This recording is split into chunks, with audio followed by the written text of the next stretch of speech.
My dear student, कैसे हैं आप सभी लोग। मैं आपका अपने यूट्यूब चैनल जिस विद्यापीठ पर हार्दिक स्वागत करता हूं। आई थिंक आप सभी अच्छे होंगे और आपकी स्टडी भी बहुत अच्छी चल रही होगी। माय डियर स्टूडेंट, अपने लोगों ने संविधान में प्रेम्बल को शुरू किया था और प्रेम्बल में अपने लोग शासन का जो स्वरूप था, नेचर ऑफ गवर्नेंस से संबंधित जो प्रेम्बल में आपकी टर्मिनोलॉजी दे रखी है, उन पर अपने लोगों ने चर्चा को प्रारंभ किया था और अपने लोगों ने संपूर्ण प्रभुत्व संपन्न संप्रभुता शब्द को देखा था और उसको समझा था और उसका व्यवहारिक पक्ष को भी देखा था। ठीक है ना। आज अपने लोग उसी कड़ी में अब आगे बढ़ते हुए यानी कि शासन के स्वरूप में, ठीक है ना, नेक्स्ट शब्द को समझते हैं जो उद्देशिका में दे रखा है। वो नेक्स्ट आपका शब्द है समाजवादी, सोशलिज्म।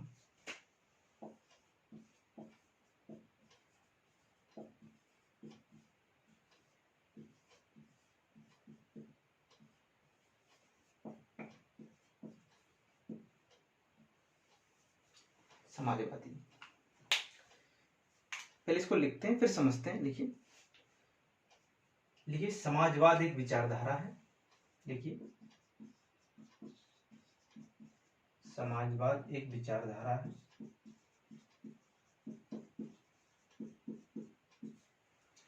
जिसके निम्नलिखित तत्व हैं। समाजवाद एक विचारधारा है जिसके निम्नलिखित तत्व हैं। जैसे कोई भी विचारधारा होगी उसके कुछ एलिमेंट होंगे, उन तत्वों के आधार पर ही समाज उस विचारधारा को फॉलो करेगा। जैसे कि गांधीयन विचारधारा। अब गांधी की विचारधारा देखेंगे तो गांधी की विचारधारा में क्या मिलेगा। गांधी की विचारधारा में आपको सत्य, हमेशा सत्य बोलना है, अहिंसा के मार्ग में चलना है। अगर कोई शोषण कर रहा है किसी व्यक्ति का तो आपको सत्याग्रह के रास्ते क्या करना है, उसका विरोध करना है। आपको हंगर स्ट्राइक करनी है। आपको किसी कानून को तोड़ना है तो आपको विनम्र निवेदन करके तोड़ना है। ये सब क्या है, ये गांधीयन फिलॉसफी, गांधीयन विचारधारा के सारे एलिमेंट हैं। जो गांधीयन विचारधारा पर चलता है वो इन्हीं एलिमेंट को फॉलो करता है, तभी वो गांधी की विचारधारा पर चल पाता है। ऐसे ही समाजवाद भी एक विचारधारा है जिसके कुछ एलिमेंट होंगे, उस एलिमेंट पर, उस तत्वों के आधार पर ही लोग चलकर समाजवाद की विचारधारा पर चल पाएंगे, उस पर पकड़ बना पाएंगे, समाजवाद की विचारधारा जो समाजवाद का उद्देश्य उसकी पूर्ति कर पाएंगे। देखिए वो क्या होगा। समाजवाद एक विचारधारा, इसके निम्नलिखित तत्व हैं। तत्व लिखिए। पहला है इसमें संपत्ति का समाजीकरण।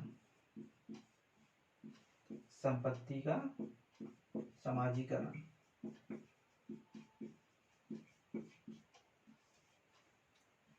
दूसरा लिखिए समानता में विश्वास।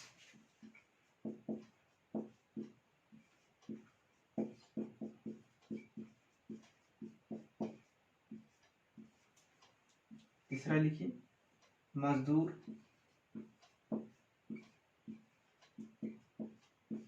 और गरीब का कल्याण।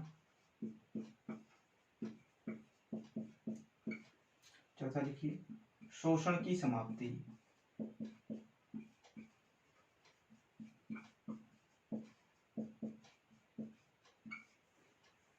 तो देखिए समाजवाद के कौन कौन से तत्व हैं। पहला है संपत्ति का समाजीकरण, दूसरा है समानता में विश्वास, तीसरा है मजदूर और गरीबों का कल्याण, चौथा है शोषण की समाप्ति। ठीक है ना। यही समाजवाद के चार तत्व हैं। इन चार तत्वों पर चलकर ही लोग समाजवाद की विचारधारा पर चल सकते हैं। देखिए संपत्ति का समाजीकरण क्या होता है, इसको समझते हैं। ठीक है ना।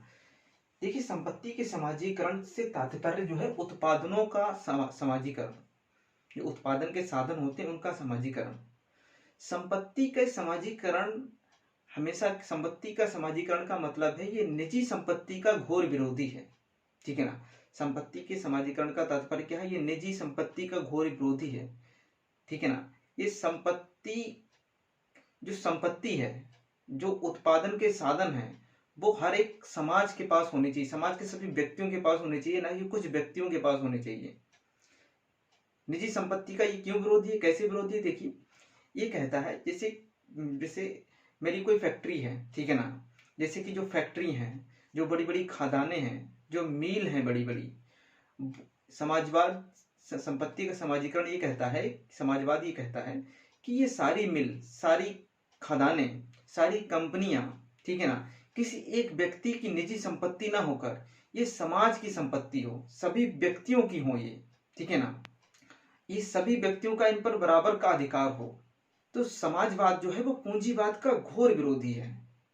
पूंजीवाद इसके जस्ट अपोजिट कहता है। कैपिटलिस्ट विचारधारा कहती है, कैपिटलिस्ट विचारधारा किसकी बात करती है, वो निजीकरण की बात करती है। कैपिटलिस्ट की पूंजीवादी विचारधारा कहती है कि संपत्ति का निजीकरण होना चाहिए, समाजवादी विचारधारा कहती है संपत्ति का समाजीकरण होना चाहिए। ये क्या तर्क देते हैं कि संपत्ति का निजीकरण क्यों होना चाहिए? तो पूंजीवादी विचारधारा ये कहती है कि संपत्ति का निजीकरण होगा अगर कोई मेरी अपनी फैक्ट्री है, तो मेरी कोई अपनी फैक्ट्री है, उससे जितनी अर्निंग होगी वो मेरी खुद की होगी ना। अगर उससे अर्निंग मेरी खुद की होगी तो मेरा मोटिवेशन भी तो बढ़ेगा काम करने का। मैं अगर फैक्ट्री में 8 घंटे काम कर रहा था तो उससे मुझे 10,000 की अर्निंग हो रही थी, अगर मैं अपने घंटे 6 घंटे और बढ़ा दूंगा तो मेरी अर्निंग बढ़कर 20,000 हो जाएगी।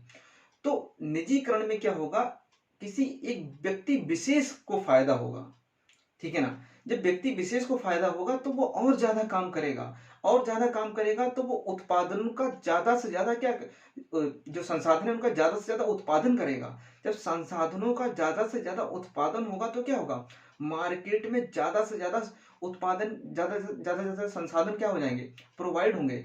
जब ज्यादा से ज्यादा संसाधन मार्केट में आ जाएंगे तो उससे भी तो क्या होगा, उससे भी तो गरीब का फायदा होगा। जब मार्केट में माल ज्यादा होगा तो उसका मूल्य भी तो कम होगा। तो पूंजीवादी विचारधारा ये कहती है। और पूंजीवादी विचारधारा से क्या है, पूंजीवादी विचारधारा उत्पादन को प्रेरित करती है, इससे उत्पादन को मोटिवेशन मिलता है, और उत्पादन के मोटिवेशन के बदले में जो व्यक्ति है उसको क्या मिलता है, उससे अर्निंग मिलती है, वही उसका क्या होता है, उसका रिवॉर्ड होता है। तो पूंजीवादी विचारधारा हमेशा उत्पादन को प्रेरित करेगी, जबकि समाजवादी विचारधारा उत्पादन को प्रेरित नहीं करती है। कैसे नहीं करेगी, देखिए समाजवादी विचारधारा में क्या होगा, अगर कोई फैक्ट्री जो है वो सरकार की होगी, ठीक है ना, एक व्यक्ति विशेष की ना होकर वो समाज की होगी, समाज का मतलब सरकार की होगी, तो हम कितना भी काम कर लें किसी फैक्ट्री में, हमें तो सैलरी उतनी ही मिलेगी ना। अगर हम 4 घंटे काम कर रहे थे, अगर हम 10 घंटे काम करने लगेंगे तो हम अपना टाइम बढ़ाएंगे तो उत्पादन बढ़ेगा, उत्पादन बढ़ेगा तो उस फैक्ट्री को अर्निंग होगी, लेकिन वो अर्निंग जो एक्स्ट्रा अर्निंग वो जाएगी किसके हाथ में, वो तो सरकार के हाथ में जाएगी ना, मेरे हाथ में तो नहीं जाएगी ना। तो मैं क्यों एक्स्ट्रा काम करूंगा जब मुझे उतना ही पैसा मिलेगा। तो समाजवादी विचारधारा में क्या होता है, उत्पादन जो है, उत्पादन में मोटिवेशन नहीं मिलता है, जबकि पूंजीवादी विचारधारा में उत्पादन को मोटिवेशन मिलता है। इसलिए जितने भी देखिए अमेरिका है, ब्रिटेन है, सब पूंजीवादी विचारधारा पर चलते हैं। अब समाजवादी विचारधारा को आप ऐसे समझ लीजिए, जैसे कि आप देख लीजिए जो आपकी सरकारी बैंक है और प्राइवेट बैंक है, सरकारी बैंकों का हाल देख लीजिए और प्राइवेट बैंकों का हाल देख लीजिए। हमारी समाजवादी विचारधारा से बहुत बड़े बड़े नेता जुड़े हुए हैं। हमारे जो पंडित जवाहरलाल नेहरू पहले प्रधानमंत्री थे वो भी समाजवादी विचारधारा से आते थे। लेनिन, मार्क्स, मायो, ये सब किससे प्रेरित हैं, ये सब समाजवादी विचारधारा से प्रेरित हैं। तो संपत्ति के समाजीकरण का आप अर्थ समझ गए, ठीक है ना। दूसरा क्या है, समाज में समानता में विश्वास। देखो जब संपत्ति का समाजीकरण होगा तो समानता तो अपने आप ही आ जाएगी, ठीक है ना, क्योंकि जब समाज में सभी के पास बराबर संसाधन होंगे तो कोई बहुत अमीर नहीं होगा, कोई बहुत गरीब नहीं होगा। जबकि पूंजीवादी विचारधारा में क्या होता है, कुछ व्यक्तियों के पास ही अधिक से अधिक संपत्ति होती है, जबकि बाकी लोगों के पास क्या होती है, संपत्ति बहुत कम होती है। जबकि समाजवाद का तो मतलब यही है कि सारे संसाधनों पर सभी लोगों का बराबर हक हो। तो जब सारे संसाधनों पर सभी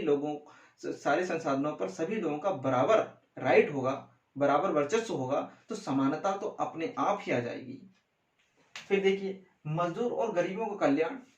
भाई जब संपत्ति का समाजीकरण हो जाएगा, ठीक है ना, सभी चीजें जब सरकारी हो जाएंगी तो सभी लोगों को फायदा होगा, तो मजदूर और गरीबों का तो कल्याण उसमें होना ही तय है। क्यों नहीं होगा, मजदूर और गरीबों का तो कल्याण ज्यादा से ज्यादा उसमें होगा। और शोषण की समाप्ति होगी। शोषण की समाप्ति कैसे होगी, अमीर गरीब का शोषण नहीं कर पाएगा, क्योंकि समाज में सभी को क्या होगा, सभी को बराबर स्टेटस होगा, सबके पास बराबर अर्निंग होगी, सबके पास बराबर पैसा होगा, कोई बहुत अमीर नहीं होगा, कोई बहुत गरीब नहीं होगा, तो शोषण तो होगा ही नहीं, क्योंकि हमेशा अमीर जो है वो गरीब का शोषण करता है, ऐसा बिल्कुल नहीं हो पाएगा। तो ये आप चारों एलिमेंट समझ गए होंगे, ठीक है ना, जो समाजवाद के एलिमेंट हैं। अब देखिए क्या होता है, अगर व्यवहार में देखें तो क्या है, इस विचारधारा पर चलने के लिए दो तरीके के साधन हैं। दो तरीके से इन सारे तत्वों को प्राप्त किया जा सकता है। एक है मार्क्सवाद, इसी को बोलते हैं साम्यवाद। क्या बोलते हैं? दूसरा है लोकतांत्रिक समाजवाद।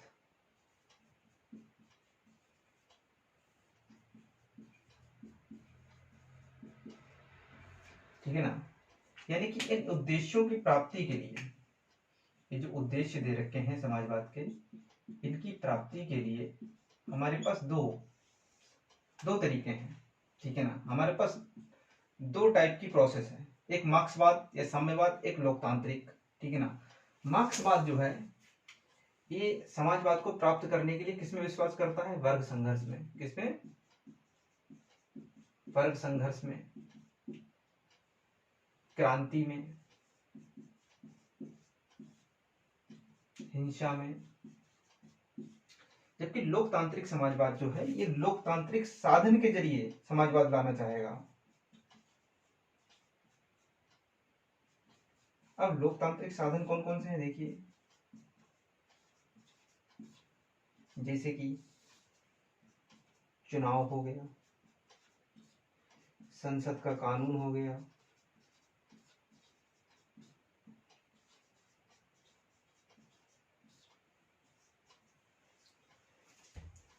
योजनाबद्ध विकास हो गया आपका,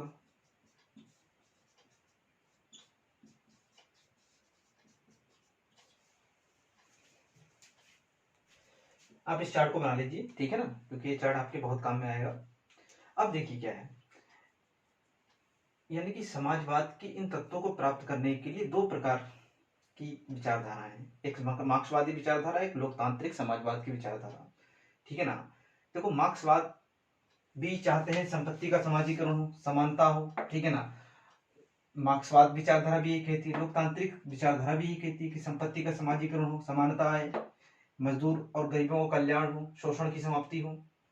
लेकिन ये दोनों ही विचारधाराओं के तरीके बिल्कुल अलग हैं। इनके मीन यानी कि इनके साधन, इनके जो साधन है वो दोनों के बिल्कुल अलग हैं, डिफरेंट हैं, एक दूसरे से बिल्कुल अपोजिट हैं। कैसे? देखो सबसे पहले मार्क्सवाद की बात करते हैं। कार्ल मार्क्स एक बहुत बड़े विचारक हैं, उनकी ये विचारधारा, ठीक है ना, उसी को साम्यवाद भी कहा जाता है। देखो कार्ल मार्क्स ये कहते थे कि समाज में दो वर्ग हैं। ठीक है ना। एक है शोषक जिसको बोलते हैं एक्सप्लॉइटर, और एक है शोषित जिसको बोलते हैं एक्सप्लॉइटेड। ठीक है ना। शोषक क्या करता है? शोषक जो है हमेशा, शोषक वर्ग क्या करता है? हमेशा शोषित वर्ग का खून चूसता है। ठीक है ना। शोषक वर्ग वो किसको बताते हैं? जो बड़े बड़े उद्योगपति, बड़े बड़े जैसे कि टाटा, बिरला, अंबानी, अडानी, ये शोषक वर्ग हैं। और शोषित वर्ग कौन है? जो मजदूर हैं, गरीब हैं। ठीक है ना। तो वो इनको एक वर्ग बताते हैं कि एक शोषक वर्ग है और एक शोषित वर्ग है। शोषक वर्ग हमेशा शोषित वर्ग का क्या करता है? खून चूसता है। खून कौन चूसता है? शोषक वर्ग चूसता है। खून किसका चूसता है? शोषित वर्ग का चूसता है। तो ये वो कहते हैं कि, और जो शोषित वर्ग है वो जनसंख्या में बहुत ज्यादा है, जबकि शोषक वर्ग जो है वो क्या है? वो कम है। शोषित वर्ग बहुसंख्यक है और शोषक वर्ग अल्पसंख्यक है। भाई देखिए ना, भारत में कितने बड़े अरबपति खरबपति हैं, अंबानी है, अडानी है, टाटा है, बिरला है, यही तो है। और मजदूर और गरीब कितने हैं? करोड़ों करोड़ों लोग हैं। तो मार्क्सवाद कहते हैं कि हमें पूंजीवाद को नष्ट करना है, हमें जो संपत्ति का निजीकरण हुआ है उसको नष्ट करना है।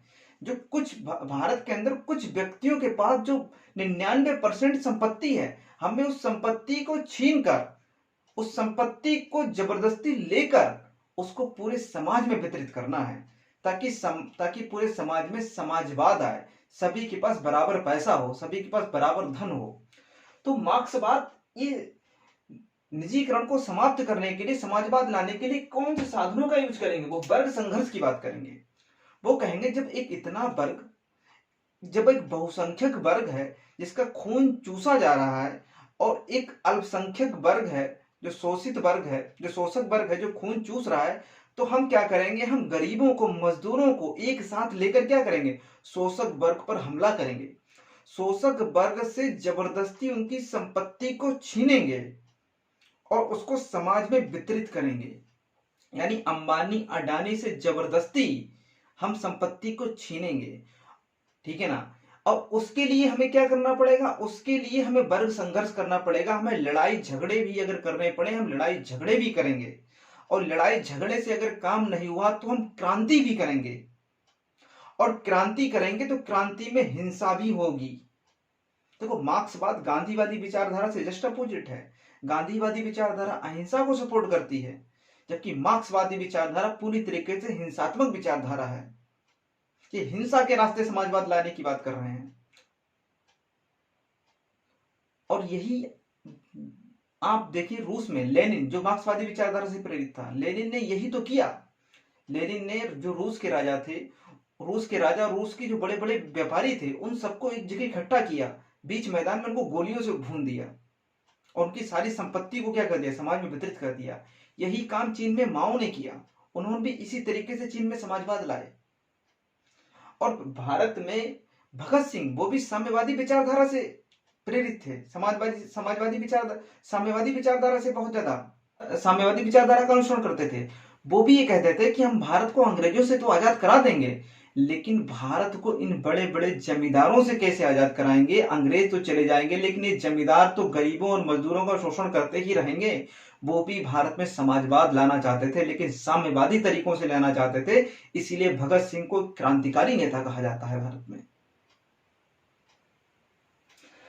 अब दूसरी तरफ क्या है, लोकतांत्रिक समाजवाद है। लोकतांत्रिक समाजवाद हमेशा अहिंसात्मक तरीके से समाजवाद लाने की कोशिश करेगा, इन चारों तत्वों की प्राप्ति करने की कोशिश करेगा। लोकतांत्रिक समाजवाद भी संपत्ति के समाजीकरण की बात करेगा, लोकतांत्रिक समाजवाद भी समानता में विश्वास करेगा, लोकतांत्रिक समाजवाद भी यही चाहेगा कि मजदूर और गरीबों का कल्याण हो, लोकतांत्रिक समाजवाद भी चाहेगा शोषण की समाप्ति हो। लेकिन ये अहिंसात्मक तरीके से करेगा, ये लड़ाई झगड़े से नहीं करेगा, ये क्रांति से नहीं करेगा, ये लोकतांत्रिक साधन से करेगा। लोकतांत्रिक साधन कौन से होंगे, चुनाव। जैसे कि हमारे पंडित जवाहरलाल नेहरू जो भारत के प्रथम प्रधानमंत्री थे, वो भी समाजवाद की विचारधारा से प्रेरित थे, वो भी एक समाजवादी थे, एक सोशलिस्ट थे। वो भी इन चारों तत्वों भारत में समाजवाद लाना चाहते थे, वो भी पूंजीवाद के मुखर विरोधी थे। तो वो क्या, वो कौन से तरीके अपना रहे थे, चुनाव।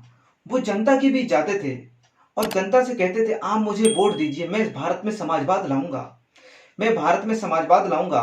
मैं जो बड़े बड़े जमींदारों ने जो भारत की अधिकांशता भूमियों को अपने नाम कर रखा है, उस पर कब्जा कर रखा है, मैं जमींदारी उन्मूलन अधिनियम लेकर आऊंगा।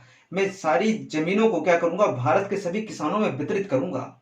आप मुझे चुनाव में वोट दीजिए, जब आप मुझे चुनाव में वोट देंगे तब हम बहुमत से सरकार बनाएंगे, जब हम बहुमत से सरकार बनाएंगे तो हम संसद के कानून के द्वारा समाजवाद लाएंगे। और मान लीजिए, और आप देख लीजिए, संसद के कानून में वही शक्ति है जो किसी की बंदूक से निकली हुई गोली में है। जबकि बंदूक से निकली हुई गोली का निशाना चूक सकता है, लेकिन संसद के द्वारा बनाए गए कानून का निशाना नहीं चूक सकता है। ये कहते हैं हम गोली नहीं चलाएंगे, हम झगड़े नहीं करेंगे, हम लड़ाई नहीं करेंगे, हम फिर भी समाजवाद लाएंगे। और कैसे लाएंगे, आप हमें वोट दीजिए, हम चुनाव जीतेंगे, हम बहुमत से सरकार बनाएंगे, बहुमत से सरकार बनाएंगे तो हम संसद के कानून के द्वारा समाजवाद लाएंगे। और यही पंडित जवाहरलाल नेहरू ने किया। वो जमींदारी उन्मूलन अधिनियम लेकर आए और सारे जमींदारों से एक झटके में जमीन को छीन लिया और किसानों में वितरित कर दिया।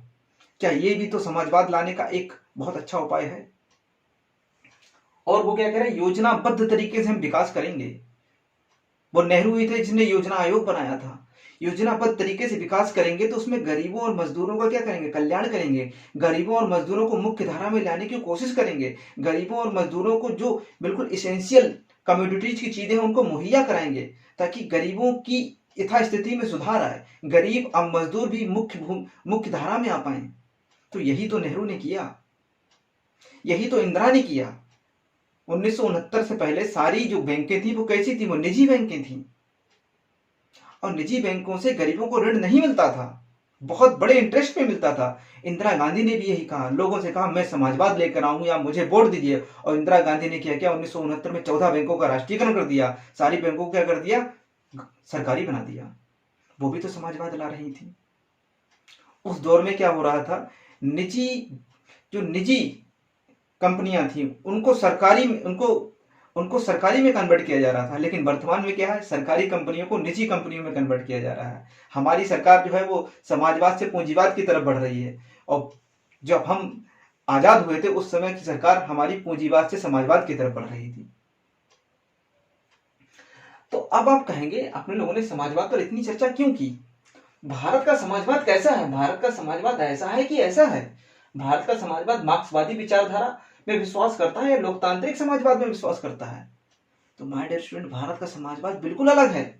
भारत का समाजवाद ना तो ऐसा है ना तो ऐसा है, लेकिन भारत का समाजवाद लोकतांत्रिक समाजवाद के निकट है। हमारा समाजवाद एक विशिष्ट समाजवाद है। अब आप हेडिंग डालिए, भारत का समाजवाद, हेडिंग डालिए, प्रस्तावना का समाजवाद या भारत का समाजवाद।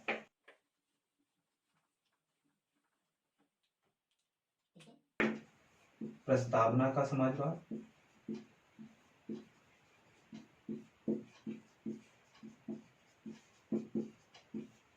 या भारत का समाजवाद।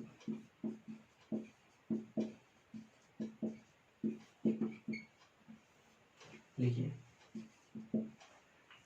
प्रस्तावना का समाजवाद या भारत का समाजवाद। देखिए, भारत का समाजवाद मार्क्सवादी समाजवाद नहीं है। पहले तो हम बिल्कुल डिनाई करेंगे, भारत का समाजवाद मार्क्सवादी नहीं है। देखिए, भारत का समाजवाद मार्क्सवादी नहीं है। भारत का समाजवाद मार्क्सवादी या साम्यवादी नहीं है। भारत का समाजवाद लोकतांत्रिक समाजवाद के निकट है। देखिए, भारत का समाजवाद विशिष्ट समाजवाद है। भारत का समाजवाद विशिष्ट समाजवाद है। भारत का समाजवाद मार्क्सवादी नहीं है।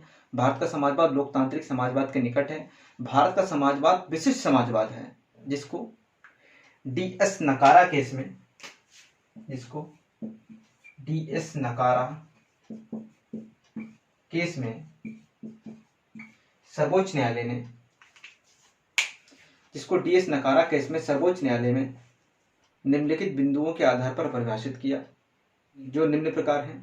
निम्नलिखित बिंदुओं के आधार पर परिभाषित किया, जो निम्न प्रकार हैं। नंबर 1, आय की असमानता को कम करना।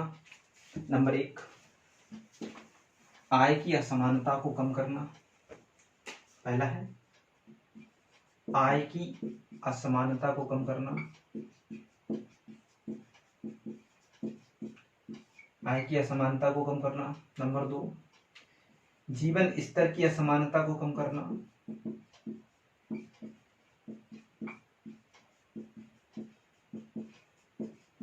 जीवन स्तर की असमानता को कम करना।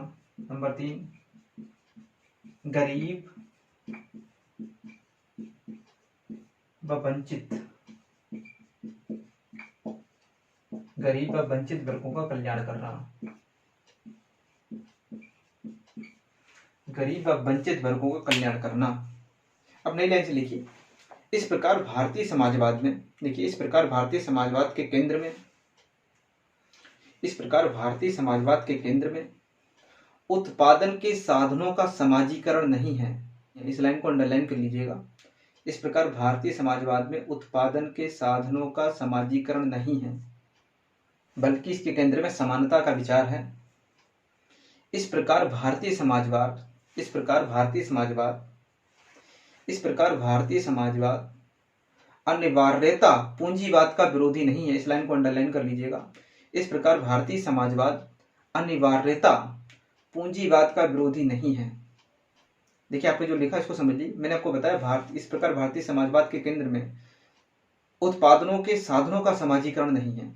जैसे कि जो समाजवाद की विचारधारा है उसमें क्या है, संपत्ति का समाजीकरण करना। हमारा भारत का समाजवाद ऐसा नहीं है कि भारत की सरकार संपत्ति का मतलब अंबानी अडानी से सारी संपत्ति लेकर उसको सभी वर्गों में बांट दे, समाज के सभी व्यक्तियों में बांट दे। ऐसा नहीं है। हमारे यहाँ जो समाजवाद है उसमें समानता, हमारे यहाँ के समाजवाद के केंद्र में समानता का विचार है। ठीक है ना। समानता के विचार का मतलब यह है कि हम लोकतांत्रिक तरीके से भारत के समाज में समानता को लाने के पूरा प्रयास करेंगे और लोकतांत्रिक साधनों से करेंगे। और समानता का विचार तो हमारे यहाँ है, क्योंकि हमारे यहाँ रूल ऑफ लॉ है। हमारे यहाँ किसी भी प्रकार का कोई क्राइम हो तो ऐसा नहीं है अमीर को कोई अलग सजा मिलेगी और गरीब को कोई अलग सजा मिलेगी, सजा दोनों को बराबर है। तो हमारे केंद्र में समानता का विचार है। ठीक है ना। ऐसा नहीं है कोई रेलवे स्टेशन पर केवल अमीर ही जाएगा, गरीब नहीं जाएगा। ऐसा नहीं है फ्लाइट में सिर्फ अमीर ही बैठेगा, गरीब नहीं बैठेगा। तो हमारे हमारे यहाँ केंद्र में क्या समानता है। हम समानता लाना चाहते हैं, लेकिन किस, और हम संपत्ति का समाजीकरण भी करना चाहते हैं, लेकिन किस तरीके से, लोकतांत्रिक साधनों से। जबकि समाजवादी विचारधारा क्या कहती है, वो पूंजीवाद की बिल्कुल विरोधी है, ठीक है ना। जबकि हमारा समाजवाद पूंजीवाद का अनिवार्यता विरोधी नहीं है, ठीक है ना। अगर हमारा समाजवाद पूंजीवाद का अनिवार्यता विरोधी नहीं होता, फिर जो अंबानी है, अडानी है, टाटा है, बिरला है, इकोनॉमिक रिपोर्ट के अनुसार भारत के 1% अमीर लोगों के पास भारत के 99% संपत्ति है। तो हमारा तो समाजवाद ही विशिष्ट है। लास्ट लाइन लिखिए, अतः भारत में पूंजीवाद व समाजवाद का सह अस्तित्व संभव है। इस लाइन को अंडरलाइन कीजिएगा। इसलिए भारतीय समाजवाद एक विशिष्ट समाजवाद है। आई थिंक आपको समाजवाद, सोशलिज्म शब्द पर अच्छे से आपको समझ में आया होगा, और इससे जितने भी व्यवहारिक जानकारी हो सकती थी, ठीक है ना, व्यवहारिक पक्ष इसके हो सकते थे, उन सारे व्यवहारिक पक्षों को अपने लोगों ने समझा, ठीक है ना। जब आप इतिहास पढ़ेंगे तब भी आप समाजवादी विचारधारा पढ़ेंगे, समाजवादी विचारधारा के आप नेताओं को पढ़ेंगे, ठीक है ना। तो समाजवादी विचारधारा को समझना बहुत जरूरी था, क्योंकि अगर समाजवादी विचारधाराओं को आप नहीं समझेंगे तो आप वर्तमान सरकार की पॉलिसी मेकिंग को नहीं समझ पाएंगे। आप देख रहे हैं सरकार कितनी सारी योजनाएं निकालती है, वो समाजवाद को ही तो लाना चाहती है सरकार। गरीबों और मजदूरों के कल्याण के लिए तो सरकार योजनाएं लाती है, कितनी सारी योजनाएं लाती है। जनधन योजना है, सुकन्या समृद्धि योजना है, ठीक है ना, किसानों के लिए इतनी सारी योजनाएं आती हैं। तो सरकार कितनी सारी सब्सिडी देती है गरीबों को, किसानों को, क्यों देती है? वो भी तो समाजवाद लाने की कोशिश कर रही है, लेकिन किस तरीके से, लोकतांत्रिक साधनों से, ना कि मार्क्सवादी साधन से, ठीक है माय डियर स्टूडेंट। अब इस पर अगर चर्चा करें तो समाजवाद पर अभी काफी लंबी चर्चा कर सकते हैं, लेकिन अभी इतनी जरूरत नहीं है आपको, ठीक है। जब जरूरत होगी तो उस पर भी चर्चा की जाएगी। तो आज इतना ही रखते हैं, ठीक है ना। आई थिंक आपको समाजवाद अच्छे से समझ में आया होगा, ठीक है ना। अगर कोई दिक्कत हो, प्रॉब्लम हो, कुछ समझने में समस्या हो, तो आप कमेंट सेक्शन में मुझे बताएं, मैं फिर से आपको समझा दूंगा, ठीक है ना। बाकी आप लोग ज़्यादा से ज़्यादा वीडियो को शेयर कीजिए, सब्सक्राइब कीजिए, और बेल आइकन का बटन भी प्रेस कर दिया कीजिए, ताकि जब जैसे ही कोई न्यू वीडियो अपलोड हो तो वीडियो का नोटिफिकेशन आप तक पहुंच जाए, ठीक है माय स्टूडेंट। मिलते हैं आपसे नेक्स्ट वीडियो में, तब तक अपना ख्याल रखिए, अच्छे से पढ़ाई कीजिए, क्योंकि अगर ऑफिसर बनना है तो जीएस को अच्छे से पढ़ना है। Okay, take care, bye.